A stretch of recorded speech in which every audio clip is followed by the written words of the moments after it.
Hello, it's Bob Wells here, and welcome back to another episode of the Undercurrent Stories podcast, where we dive deep into the hidden depths of our world, one fascinating guest at a time. Have you ever wondered why some people always seem to get the best opportunities, the ideal job, the perfect house, and for any listeners with children, a place at a school that everybody wants, while others, just as qualified, miss out? It is very tempting to call it luck.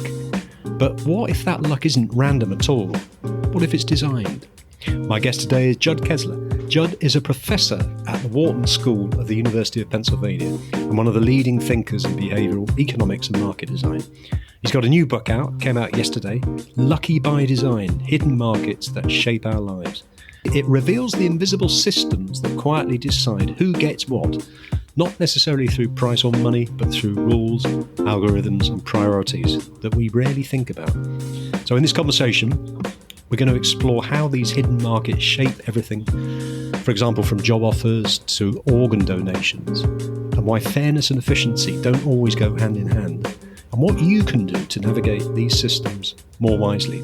It's a conversation about luck, design, and the unseen forces of organising our lives. Hello and welcome to Undercurrent Stories, Judd. Thanks so much for having me. It's great to have you on.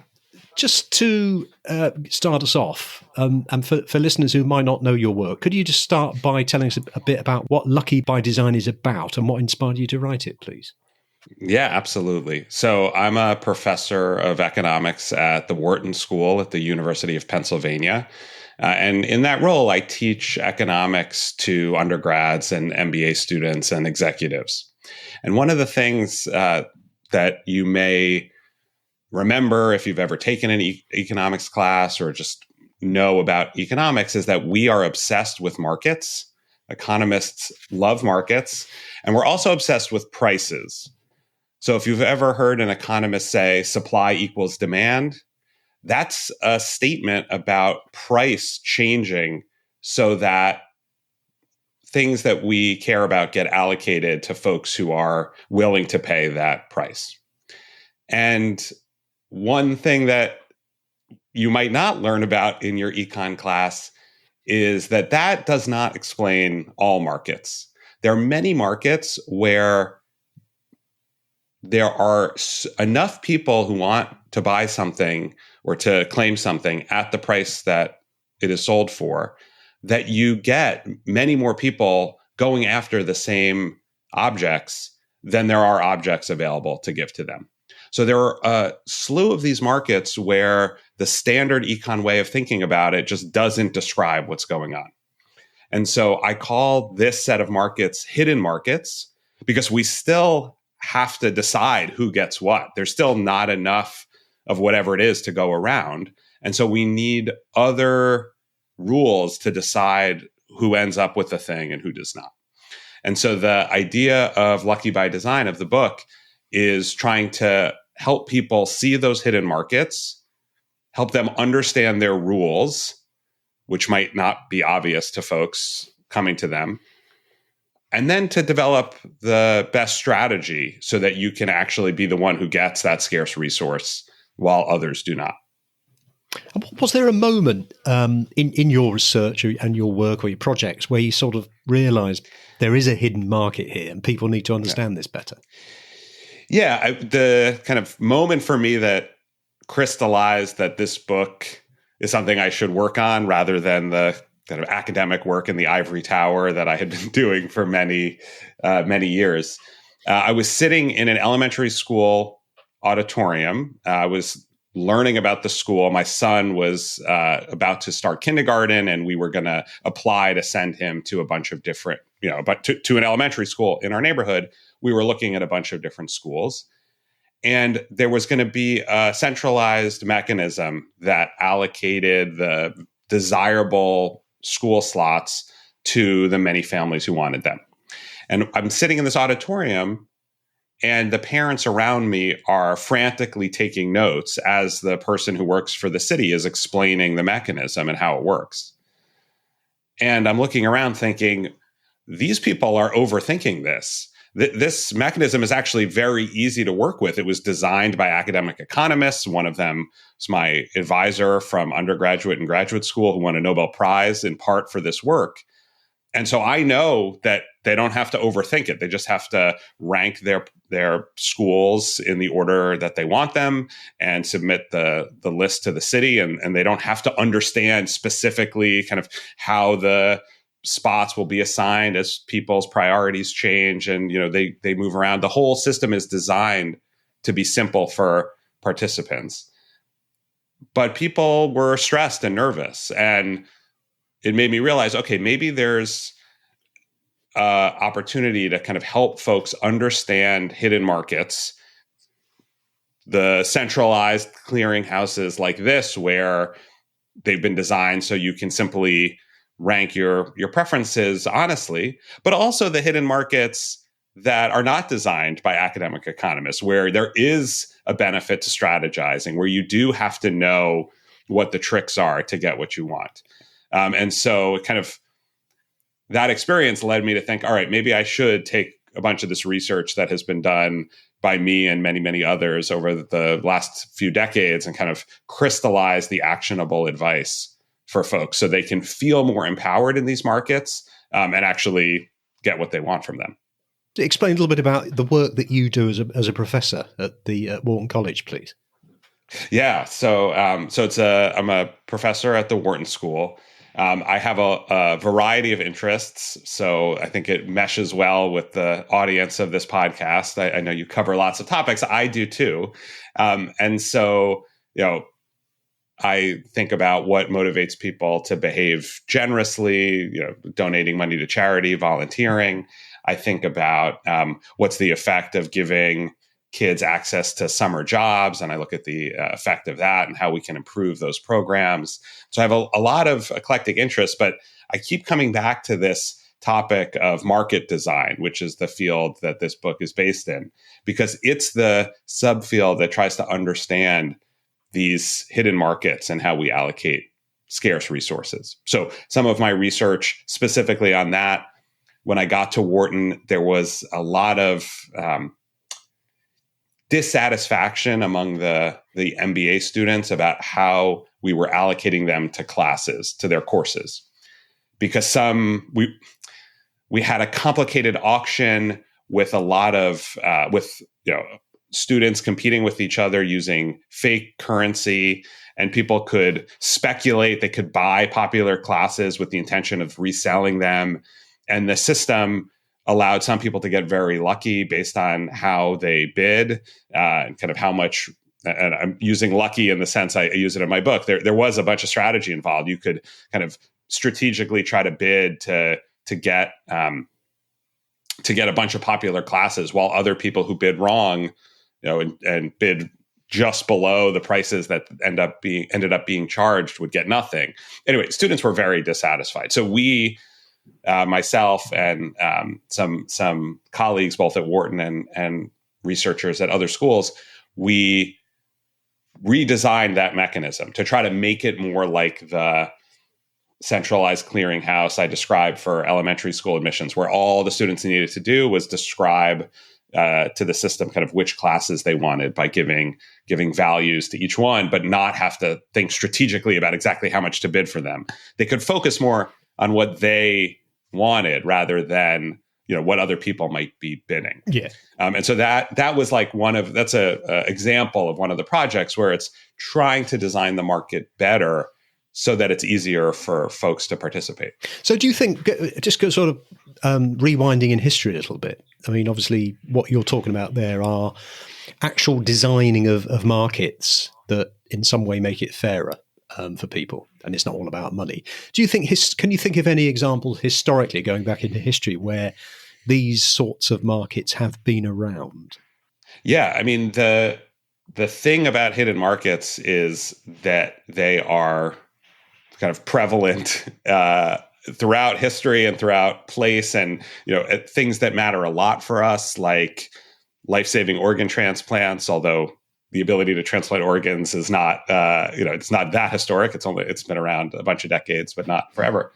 But anytime there is either a resource that is being given out at a price that is kind of too low from the economics perspective. So we give live event tickets, for example. We often sell them the performers pick prices for the face value of the tickets that are too low relative to the demand. So we saw this for Taylor Swift tickets for her recent Eras tour, where she could have filled every stadium, 5 times for the ticket prices, which averaged to be about $204. She could have sold out the tour at prices that were 10 times that. So there were many more people who wanted to see the shows than there were tickets available. But that has been happening since live events existed. So we don't have data going back forever, but when Charles Dickens wrote A Christmas Carol and they were going to do a performance of it, a reading of it in London in the 1800s, the tickets went on sale for $2 or maybe £2, I guess would probably be what it was. And then, they were being sold for 10 times that in a secondary market. Ticket brokers came in. I'm sure folks trying to squeeze in to hear Homer orate the Odyssey or the Iliad, right? They probably had to figure out how to squeeze in. Maybe there were prices, maybe there weren't. But the idea is, here's a situation where many more people want the thing than there are available options, space to listen to Homer talk, seats at the Christmas Carol, or spots to listen to Taylor Swift. But the other thing is that there are a bunch of markets that don't have prices at all. Yeah. So, a lot of benefits that are given out by the government, they might be limited in nature, but the ability to access them might be limited to a few people, even though there are many, many more who want access. So we teach in econ classes about the tragedy of the commons from hundreds of years ago, where land in town that was kind of available for animals to graze was the rules were anyone could come and access it. And then what happened, it was essentially a first come, first serve race where whoever brought their sheep to the commons earliest got to eat all the grass.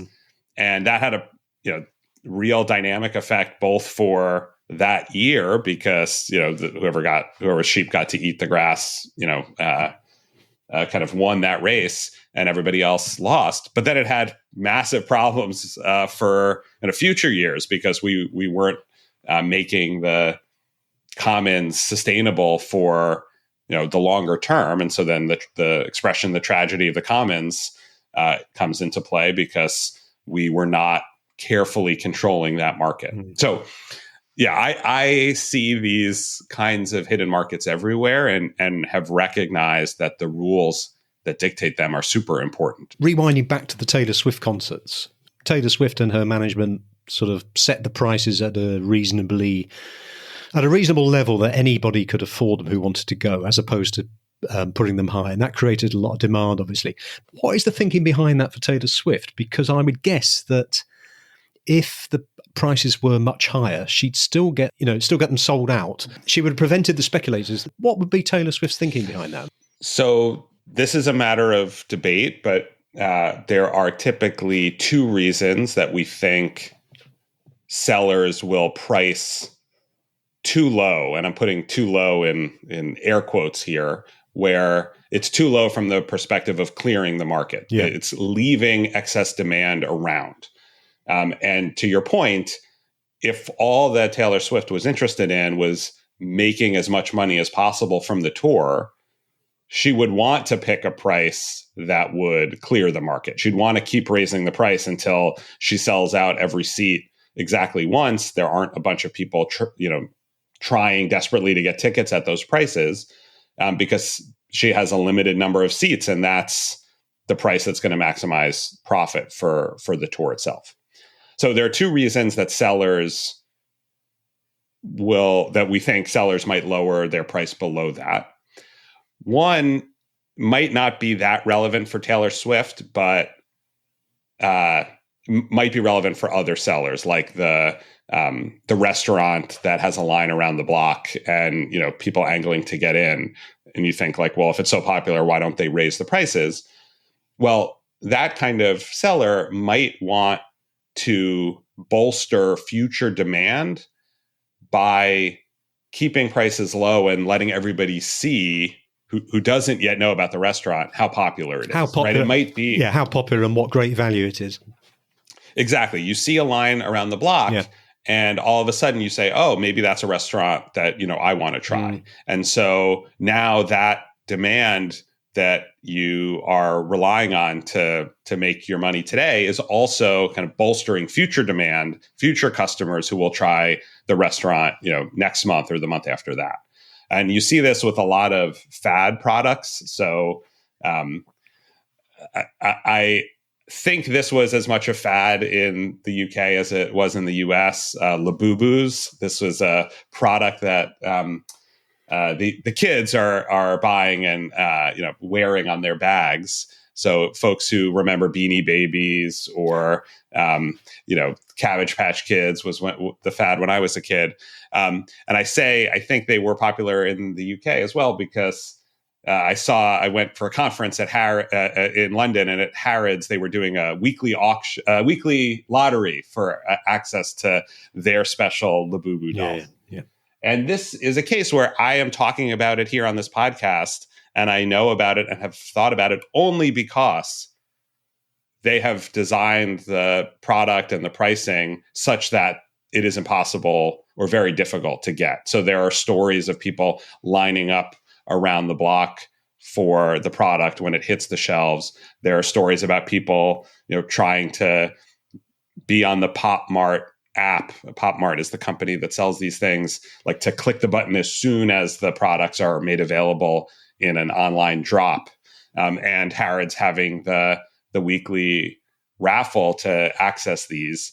Right, all of these are examples of the company kind of strategically limiting supply at a relatively low price so that folks keep wanting them and keep going after them. Yeah, so, it sort of maintains a feel. I mean, from as far as Taylor Swift is concerned, she's in quotes great for her fans, making it a good price. It keeps the people interested, and of course, she's future proofing it as well, isn't she, to keep popular with future albums? Exactly, and that's the first reason that she might do it, is that it's about the future demand. Now, that might matter a lot more for a fad product or a restaurant than it does for Taylor Swift, because she is already very well known. But your point about future-proofing for fans and kind of them continuing to be interested in her taps into the second reason that she might be doing it, which is not so much about awareness, but about kind of wanting folks to not see you as somebody who takes advantage of their customers, or in this case, their fans. So it's not so much about awareness, but it is about making sure that she is not perceived as somebody who's taking advantage of customers. She is a billionaire. Yeah, I was going to say she probably doesn't need to. And so it might not be a good look if she's charging working class folks hundreds of dollars, hundreds of pounds for tickets. It might look better if she's doing it for $49.99, or $49, I think, was the lowest price for her tour. The other thing that relates to that, though, and this is something that Taylor Swift as a billionaire can care about, that maybe a small store just trying to make it, can't think about as much, is just what she wants the allocation to look like. Like, she might just want it to be the case that many, many people can see her show, that not just because of how it makes her look, but just because that's what she wants. Yeah. She wants the benefits of seeing her perform to be spread across all of her fans. And that goes for fans who can afford, thousands of dollars and fans who can't. Yeah. And that last reason kind of relates to when we think about the hidden markets that the government runs, right? We often are thinking about that last piece, that we want the benefits to be spread across people, not just isolated among folks who can afford it. And that is very apparent when you think about what the government offers. Seats in public elementary schools, library books, publicly supported housing, like things that it doesn't make sense to sell to people, because the whole point is that we're trying to distribute the benefits widely, not based on a ability to pay. I can think of a good example in the UK. I mean, I know we call private schools and public schools something quite different. Sorry. No, it's okay. I mean, public school. Confusing people. It's okay. I mean, a public school is obviously somewhere like Harrow or Eton. It's known as a public school, but they still pay for it. And a private school is people still pay to go to private school. So let's call it a state school. Okay. So state school. Okay. So where I live, we have a number of primary schools, and then they go up to, we have a grammar school. And you have to be, if you want to go to this grammar school, which is a good school, you have to pass an exam. And you have to be in the catchment area for it. Now, at the moment where I live, the populace of the children's not too bad in terms of being able to get in there if they pass the exam. But when my children were young, it was more difficult and quite competitive to get in. So it was, I think the border came sort of halfway across my village. Fortunately, we were very lucky, and my daughters went there. But there was another person who lived 5 miles further away from the school, who bought a property in the town that the school was actually in to guarantee getting a place. So in theory, what they had to do is they had to move somebody there and start paying their council tax so that they were seen to be living there, even though they had 2 houses. And I just say that because that's an example of something backfiring where, again, if you've got the money, it works. This is the thing about hidden markets that a traditional economist would point to and say, look, there's a price coming back, and the price is doing more work than you might want it to in this market. It's true for the live event tickets we were talking about before, where what ends up happening in those markets is the speculators come in and they figure out how to buy up a bunch of tickets and then sell them at much higher prices. It is the case in certain markets that money gives you an advantage in those markets, even though we want to design them to avoid that. Yeah. And it's a challenge that we face when we're thinking about designing these kinds of markets is, are we doing it in a way that prevents this kind of influence of the financial resources? Because if we are doing a hidden market rather than just selling seats in the state school, right, then it behooves us to design it to avoid the influence of money. But there's a trade-off, because in the case of a catchment area, you might want to give priority to the families who live in that area for lots of good reasons. Maybe parents are more involved with the school if they live closer. Maybe we don't want to make kids travel for so long to get to school, and we do want to prioritize the kids who live nearby. And those kinds of lines of thought also lead to other types of priority, like I give priority to kids whose siblings are already in the school. So if this is true in New York City, where my kids go to, it's true here. Because that is very useful to have families who are sending all of their kids to one school. We have in New York also, we have a pre-kindergarten program that is not connected to the kindergarten and elementary school program. So it's kind of a separate year before your actual, what we call elementary school, I guess you guys would call primary school, begins. And the system gives priority in the more competitive primary school admissions process if you were in the pre-kindergarten program at that school. And so this does not require money, but it does require thinking a year ahead to say, okay, the school that's in my catchment zone is not great, but the school nearby is much better, but competitive for the primary school admissions. But if I get my kid into the pre-kindergarten program in that school now, then when the time comes for the primary school enrollment, we can have them, have a leg up. And so that kind of thinking, allows folks who are aware of the market rules, aware of what gives you priority. And all of a sudden you have new options that allow you to position yourself well so that you don't have to rely just on having a good lottery number, which might be out of your control, but instead you have established some kind of priority that means that even with a bad lottery number, you still can get into the school.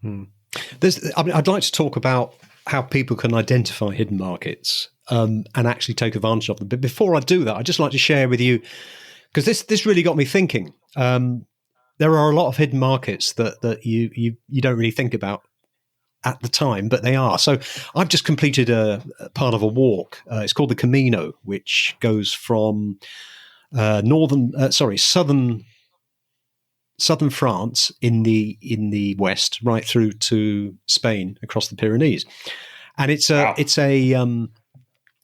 a spiritual walk for. I mean, not everybody does it for spiritual reasons, but it was an old historic walk that the pilgrims used to do, and the way it works is that you can either arrange your accommodation before you go.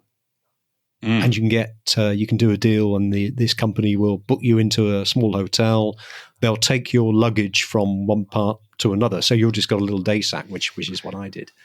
But what I found was that a lot of these places will only book 50% of the booking, so that people can turn up randomly, because they think it's fair that they can just turn up. So the true way to be a pilgrim is just to walk and find somewhere to stay. So they do that. But I was talking to somebody, and what happens is, and this is, you might better sort of perhaps make some comments on this and advise on it. But those people that don't pre-book, what they do is they walk and they get there, and usually they get a place. But what happens is they get quite desperate. So you see them leaving very early in the morning, 6 o'clock in the morning in the dark with their sticks, walking their 15 miles so that they can ensure they get there about 2:30, 3 o'clock in the afternoon to get accommodation. And so that's a way of allocating accommodation, which can backfire, I guess. This is great. So in the way that I think about hidden markets, I would call this a first come, first served race. Now, I should say, because we play in hidden markets every day, all the time, the market rules, when you identify them, you will be able to make connections to other markets that you play in, because the rules are often familiar to us from our daily lives. The first come, first served race here takes two forms. One is you can call up in advance and be one of the people who gets the first 50% of rooms that are being given out in advance through the system you described, the one you took advantage of. Now, I don't know how many people try to do that, but do it so late that there's no longer any bookings for them. They then drop into the second race, which might also have people who want to have the more pilgrim style experience of not knowing where they're going to be that night. But as you point out, if there are more people walking, then there are going to be rooms available in the next town, and you don't want to be, sleeping outside, or I don't know what the alternative. No, I don't know what they do. Then you have to get there earlier than everybody else, and that will require, getting up extra early, walking uncomfortably, potentially in the dark when you can't really see where you're going as well. This is the same kind of dynamic as when folks are queuing up for something, and you have to know, or you have to decide how early should you show up to wait to access this this store, this venue? How early do you have to wait? How early do you have to get there to be waiting in line, and how long do you have to wait?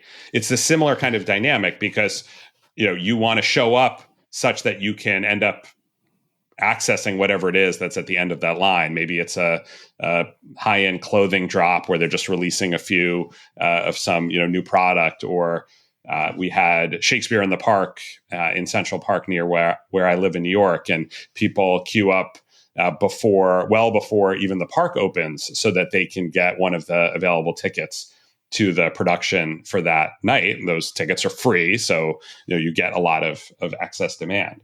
And so the strategy then is identifying that it's going to be a first come, first served race, knowing that you need to kind of start running the race as early as you can. So the leaving at 6 o'clock is the kind of optimal response if you really want to make sure you get there. And then there are other strategies that you can play in these first come, first served races that are a little more, it's kind of another layer of sophistication for your strategy. So we can talk about it in the I show up to the next village kind of game, but I can also tell you about it with restaurant reservations, which is the way I've thought about it. And I read a bit in your book about the restaurant reservations. Yeah. So if you could share that would be great. Yeah. So let me do restaurant reservations, and I'll connect it to to showing up to the town. So I tell a story in the book of trying to get a reservation at the French Laundry, which is this restaurant in the Napa Valley of California. It has 3 Michelin stars. It's on my wife's bucket list for restaurants she wants to go to. It was her 40th birthday, and I wanted to get her a reservation. And they release all of the reservations for a given month on the first day of the preceding month. So if you wanted a reservation in December, you would have to go on the 1st of November to try to book one. And the thing about a race like this is that when the race starts, everybody who wants a reservation for that month is immediately is on the website. They have to know that it's a race. They have to be there when the starting gun goes off. And they're all clicking for whichever reservation they want to go for. And the way to think about this is you're actually running in many different races, and you kind of have to decide, all right, what am I going to go for? One option is to do what I call go for gold, which is go for the thing you really want the most. So for me, for my wife's dinner, I wanted to get her a 7:30 reservation on a Saturday night. And I click for that. But of course, many other people are clicking for that same reservation. And so the chance that I am the one who gets it rather than everybody else is actually quite small. Yeah. An alternative strategy is what I call settle for silver.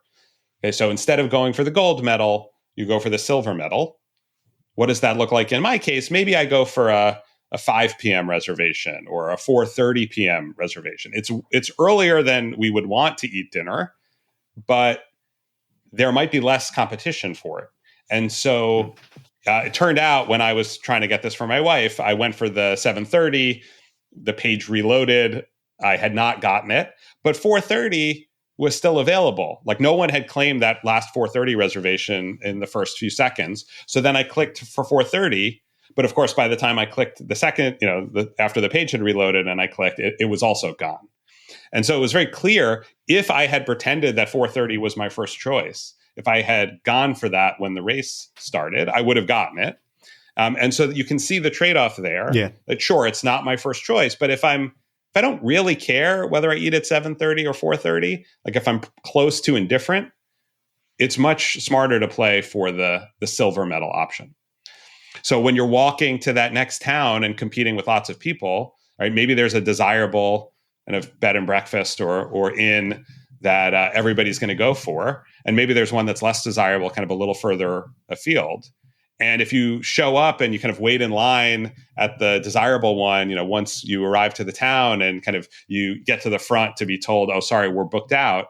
right? You may have missed your opportunity to get the less desirable one. Maybe you get to town and you're like, I just want a place to sleep. Yeah. And you go immediately for the one that you think will be kind of less desirable. Yeah. And that kind of strategy, that settling for silver, if your silver and gold medal options are kind of close to you in value, if you don't care that much about which one you end up with, it just matters that you end up in a hotel or end up, getting a dinner reservation, then thinking about what others are going for and trying to be more strategic can benefit you a lot. Well, that's a good example there, and you've actually used one of mine. We have a situation in the UK, and I think it's probably similar in the US, where the number of our doctors, GPs, has dwindled over the last 4 or 5 years. So if you've got an ailment, I'm not talking about a hospital problem. I'm talking about you've got a bad head or something, or a cold that won't go away. You would ring the GP. We call them general practitioners. You'd ring the doctor's surgery up and try and get an appointment. They would open at 8 o'clock. What tends to happen is that the number will be engaged, or you'll go on to a queuing system, and you could be number 30 in the queue, and you could be hanging on for ages. And then when you come on, they'll say that all the doctor's appointments have gone, to ring tomorrow and all that sort of thing. It's very difficult to get an appointment. Is it the same in the US? So we don't have that system in particular. We have two problems, but they're not unrelated. One is getting a doctor who will take your insurance, who is accepting new patients. Yes. So I really like my doctor, the equivalent of my GP. I had to kind of beg to get into his practice, to be taken on as a new patient. I called his assistant. I said, I'm a really good patient. I always pay my bills. I never cancel my appointments. And she's like, no, I'm sorry. We don't, he really does not have any availability. So then this is not in the book, but this, I'll give this will be in your second book, Judd. Yeah, exactly. A hint just for your listeners, but again, it might not work in the UK. I asked my dermatologist, who was in the same kind of medical system, not the same office, but like they both worked at the same hospital. I was like, I see that you guys know each other. Maybe you refer patients to each other. Can you tell this guy that I'm a really good patient, that he should take me on? And if the personal referral system there, helped. And that, that ends up being kind of a real barrier for us. And then the issue is kind of, when can you be seen? So they will often have, limited availability, like in your situation, but because they've limited how many patients they take on, the kind of getting an appointment when you need one this week is a little bit easier. Yeah. It's not easy, but it's a little bit easier. But then if you want your kind of annual checkup, that you have to book months in advance. I try not to leave my last annual without planning my next annual, even though it's a year ahead. So, but this is exactly right. This is a hidden market where, you are facing a scarce resource, the time with the doctor, and it is probably not the most equitable or efficient way to do the allocations, to just have this queuing system where you have to call in the morning. It's certainly not easy for market participants to wait in line for, on a virtual hold line forever. Well, there is a fix, and it's like going back some years. What you can do is, and I've done it once, is you actually drive along to the surgery, which opens at 8 o'clock. You get there about 7:30 and join a little queue of people, probably 7 or 8 people.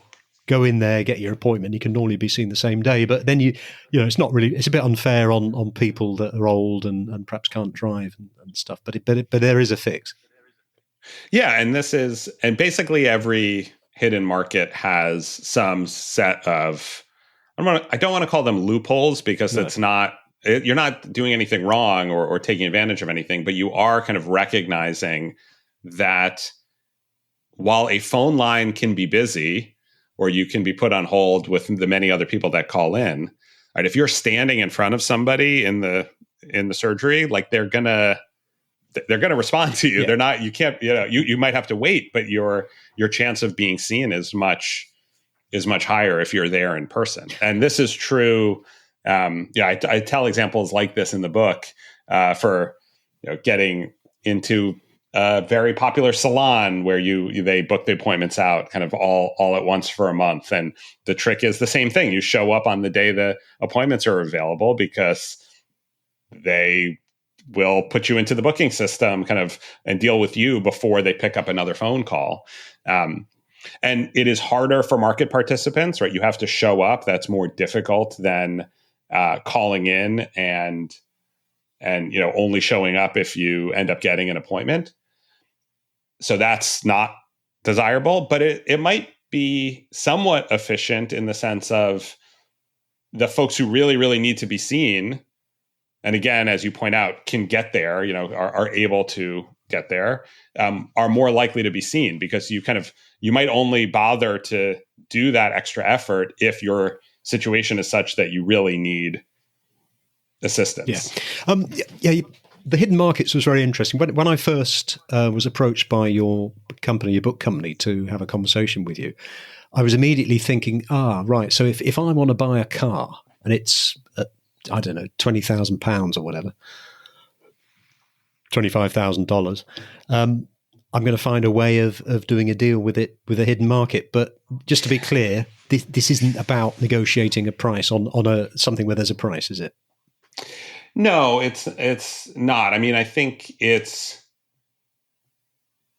if there was a situation where there was something that you wanted that was being given away at kind of below market price. So you are getting deals, right? Like the people who are able to get the free tickets to Shakespeare in the Park are getting a deal relative to if you wanted to see the same performance at actual theater with ticket prices might be hundreds of dollars, hundreds of pounds. So you can think about it as saving you money playing better in these markets, but it's not about the haggling over the price. It's about taking advantage of, or maybe a better way of saying it is kind of identifying situations where things are being sold for kind of below what you might expect and being the one who gets access to that. I can think of two scenarios which certainly the UK listeners and probably some of the American listeners would be familiar with, where I guess they're hidden markets. And I'm very keen to hear about some of the possible tactics and solutions that you probably give people. The first one is we have the Glastonbury Music Festival, one of the world famous music festival, which I dare say you see on the TV back in the States. Yeah. That's difficult to get. Yeah, it's a lottery type of. Well, it's not so much a lottery. You just got to be on very quick with a group of friends and try and get some tickets. And I haven't been successful yet. And the other one is if I used to running marathons. Actually, getting a marathon ticket was always a bit of a lottery. Do you have any tips for listeners on those? Yeah. So you said the magic words in the music festival one. You said groups of friends. So one of the things that a lot of these markets, kind of the way that they're structured, the rules are, particularly for live events like a music festival or a theater performance, if you are one of the people selected, either in a race like clicking fast or in a lottery, like many rush tickets in the US are given away by lottery, may also be true in the West End. The system will allow you to get multiple tickets, right? It's a social experience to go to a music festival or the theater. So the system will say, oh, you won. How many tickets do you want? Do you want one? Do you want two? Maybe you can take four? And the strategy there is to coordinate groups of people who all want to do the same thing and have everybody simultaneously either enter the lottery or try to run the race and see whoever can click the fastest.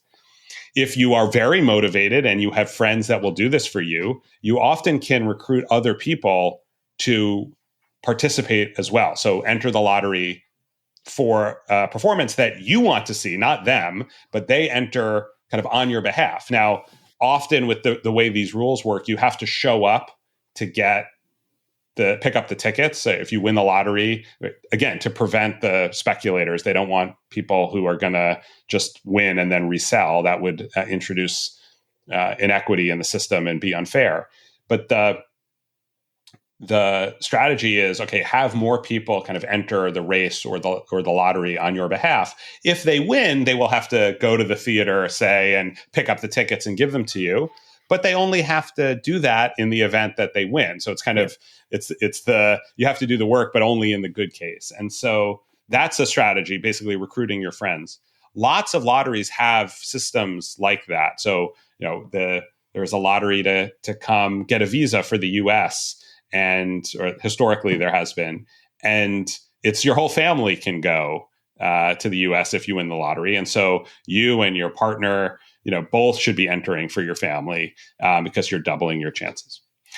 The marathon one is also interesting. So I talk about the London Marathon in the book because it has some interesting features. It used to be the case, and this is true in lots of lotteries for these desirable opportunities that happen kind of on an annual basis.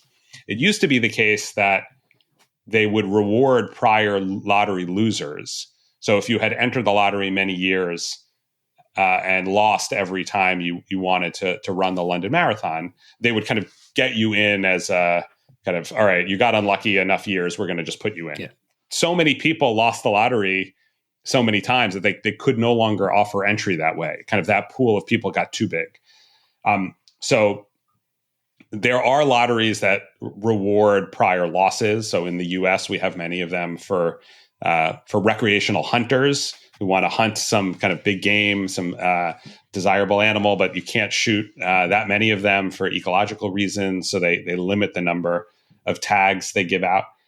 In those cases, certain states will reward prior losses with extra entries. So if I have tried to enter this lottery and lost 9 times this year, when it's my 10th year entering, instead of getting 1 entry, I might get 10 entries, 1 for each year that I lost. There was a state, South Dakota, that switched their rules because they thought it still wasn't fair. It didn't reward prior losers enough. So they switched to a cubed system. So if it was my 10th year, I had lost 9 times. Instead of 1 entry or 10 entries, I got 10 cubed. I got 1,000 entries in the lottery. And that was designed to give perennial losers a better chance. Now, the London Marathon does not do that. But what they do is allow you to defer a win. So if you win the lottery this year, but you can't run, maybe you get sick, maybe you have some other issue, a conflict comes up, you can say, I won the lottery, I can't run this year, I'd like to save it for next year. Yeah. And so what that means is that it is optimal if you are a runner to enter the lottery even in years that you can't run, right? You're basically getting a second chance at running next year by entering the lottery this year and next year. If you're pregnant or planning to be, then you can enter and defer for up to 3 years, because if someone is pregnant or just had a baby, they don't want to run. So, you could enter basically 4 years for the same race by basically, if you win, just deferring until the year you kind of are planning to actually run. So again, knowing the rules and knowing, do they reward prior losses? Do they allow you to defer? All of this kind of introduces new strategies. Judd, I'm very conscious of your time, but there were 2 more subjects that are in your book that I'd just like to talk about. One is the job market, going for a job. And the other one was if we've got any listeners who are in the throes of dating and using dating apps. These are great, and they actually are much more similar than you might think. That when I talk about them together in the book, they're both what I call choose me markets. So these markets are a little more complicated than the ones we've just been talking about, because race, there is an algorithmic winner. Whoever gets there first is the winner. In a lottery, we're going to randomly pick somebody, and if you're picked, you're the winner. So there's someone on the other side choosing who wins, but they're not choosing it based on the person. They're choosing it based on that algorithm, whatever the rules are.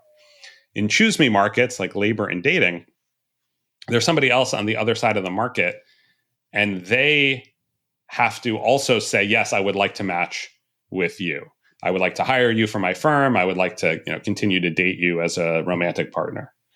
And so the kind of key strategies there is to think carefully about what are the preferences of the people on the other side of the market.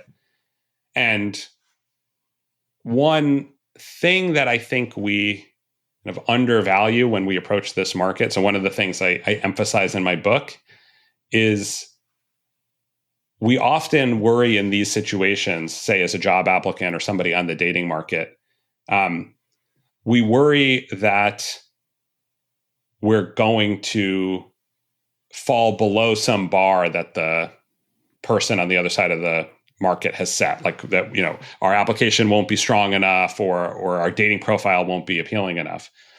But a thing that we often don't think about, but can also get us into trouble, is if we do not indicate to firms or people our sincere interest when we are interested in someone.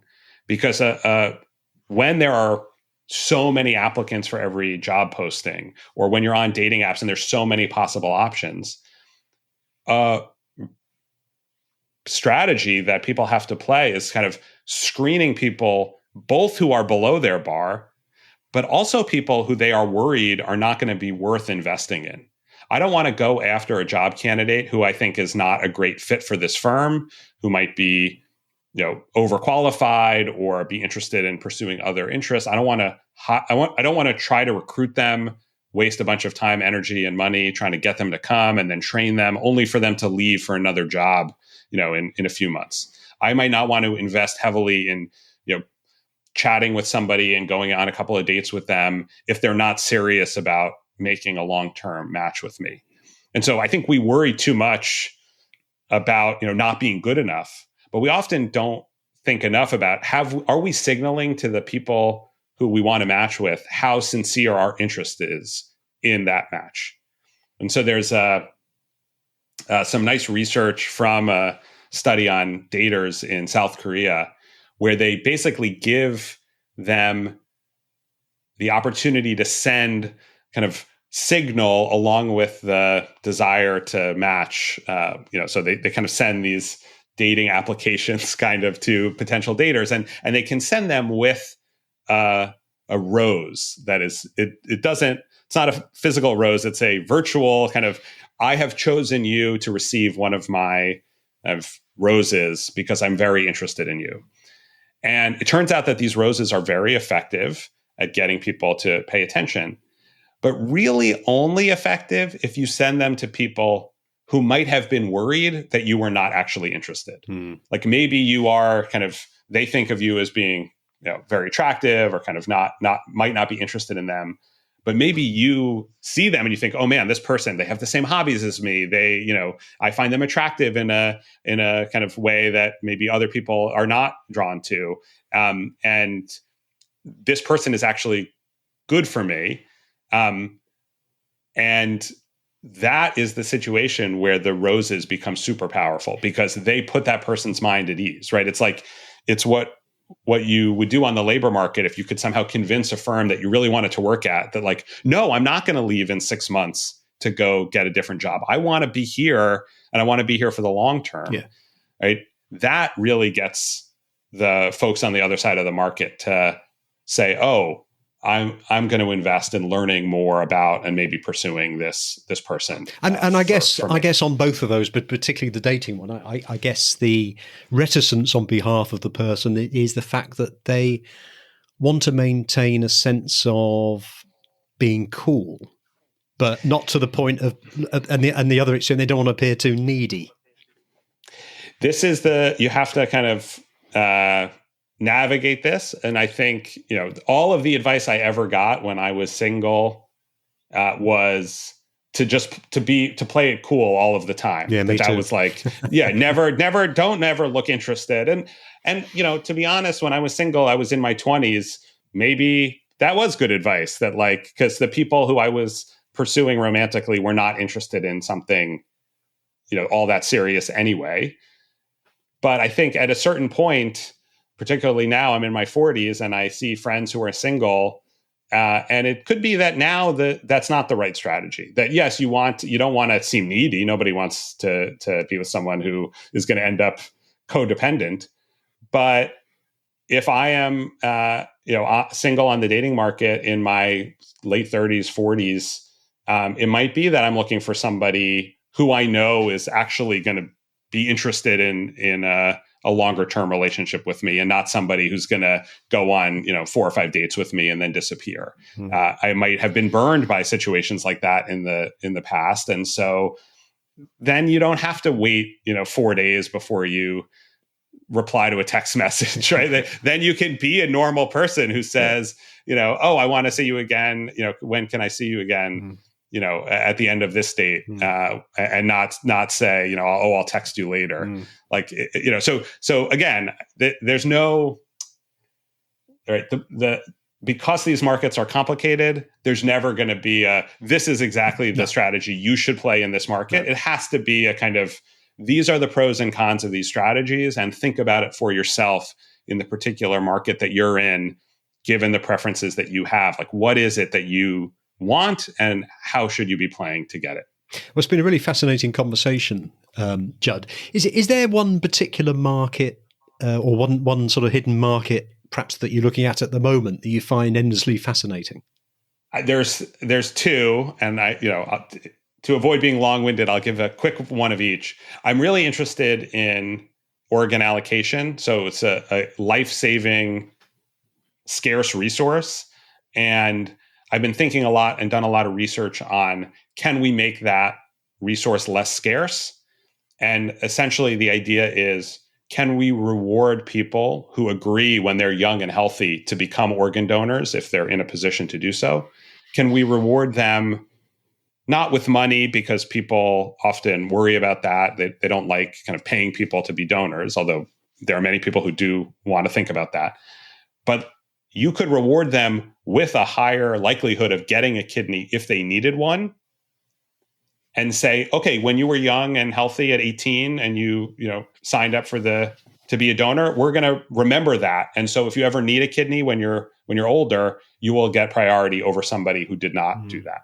And that kind of rewarding folks who are making resources less scarce, I think that for kidneys, and I think for other medical care and medical treatments, that could be very valuable. Yeah, that sounds quite fair. Yeah. And the other one is the live event tickets that we were talking about, because I really think that there is a way to design a system that does not allow the ticket brokers, the speculators, from coming in and making us as customers pay so much more for these tickets that the seller wants to be reasonably priced.